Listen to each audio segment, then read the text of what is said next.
The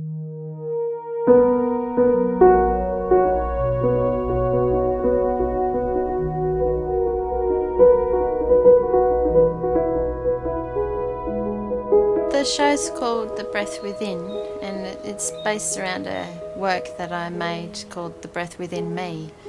And that particular work relates to others that I've made around the idea of breath and how air and breathing connects us all together, and also to past people as well. Most of my career has been founded on working with collected objects. I'm quite interested in turning them inside out, upside down, reconfiguring them in some way so that the viewer looks at them in a new way. Collecting objects, usually the objects come to me now.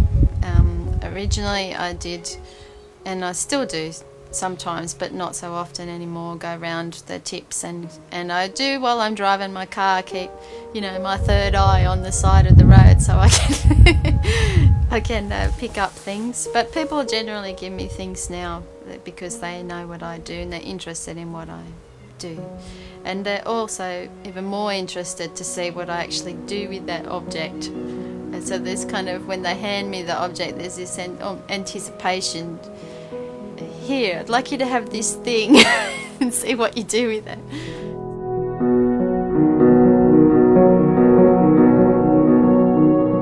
The object is important, and it's supposed to be read as a conceptual work.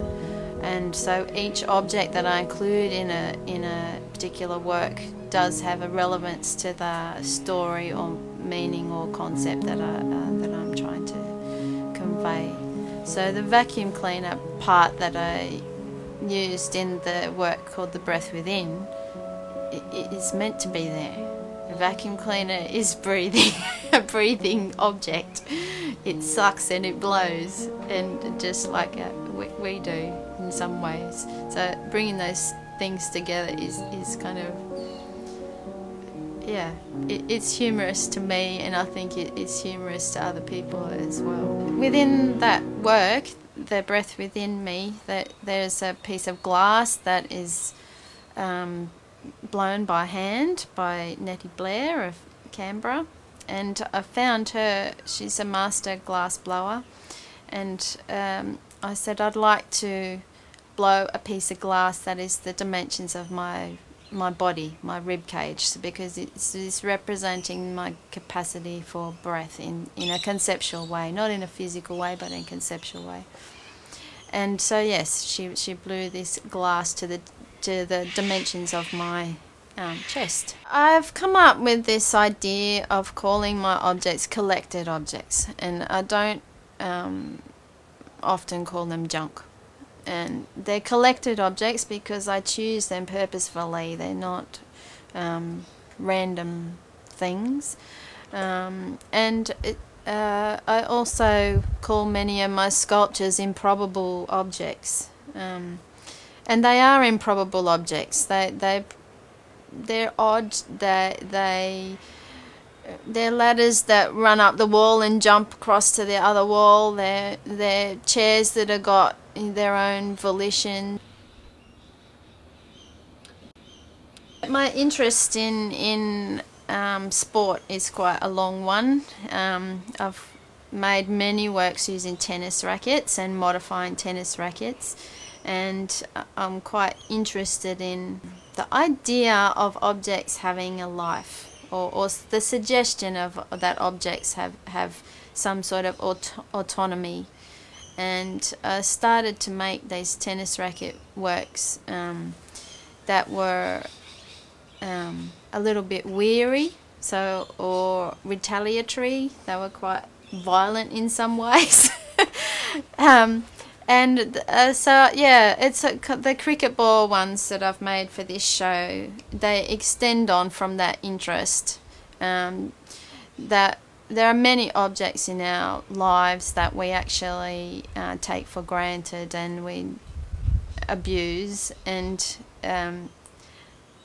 I find it interesting to put them into a conceptual work because Many viewers actually identify that object with themselves, and so that that idea of being weary or feeling frustrated and wanting to have more autonomy in your life, not being hit around on the cricket pitch by a bat in life, it can be a symbolic thing for our own humanity and how we get bashed around. So I've got quite a collection of really beautiful cricket balls that are in various states of decay and despair. That their seams are coming apart, and they really look, in some ways very much like people that have been through the wars. When I saw a cricket ball, I immediately thought of, oh, it's almost the size of my breast. And so this is a cast of my breast, and I've moulded one in leather and brought them together. I have a particular interest in story and in words. I really enjoy playing with words, much like I play with the collected objects. I like to chop and change them and bring them together when they shouldn't be together, and see what happens. I do collect words. I've got a little book of my favourite words, and it's often a word that will start a concept for a new work. This is a wax which will be cast into bronze, and it's for a work called empathy, which is another word that I particularly like. And that idea of walking in another person's shoes, having an empathetic experience of their life. So that concept I followed through with actually joining the body and the shoe together. Much like I've joined the breast and the cricket ball together in this show. It's kind of interesting to join a human object and a collected object together. I do find things funny too, that the absurdity of things. I mean, life is absurd. And strangest things happen in normal life. And I tend to see tragedy in terms of the funny side of life. It seems to be my personality. But I started to use humour as a way of engaging people in my work. So they do tend to have an immediate reaction of laughter or a recognition of whimsy, but then there's always an undercurrent of something a bit more serious or sinister or critical of social issues in society. I've found that the works that people are really engaged with do both of those things very well. So they bring you in with the laughter, and then they give you a punch in the belly. Felt is quite a very interesting material to work with in a conceptual artwork, because it has a very long history. It's our first textile, so before spinning, before weaving, when we are Neolithic peoples living in caves, we were felting, and it hasn't changed a great deal in all that time. The substance and the process is still quite simple. It's also a nomadic material. It's got a very, very long history of use by nomadic cultures. Many of my works explore issues of travelling and contemporary nomadism. I am quite a frugal person, and I think our family was and is.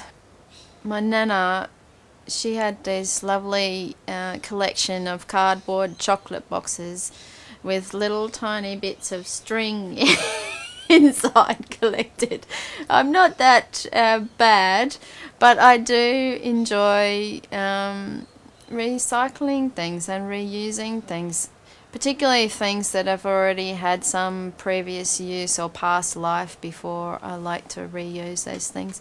I really don't see a need to add to more waste and consumption in the world. Being an artist is quite difficult, and frankly, if I'm not surprised by what I'm making, if I'm not curious about what I'm making, then I'm not going to get to the end of making that work.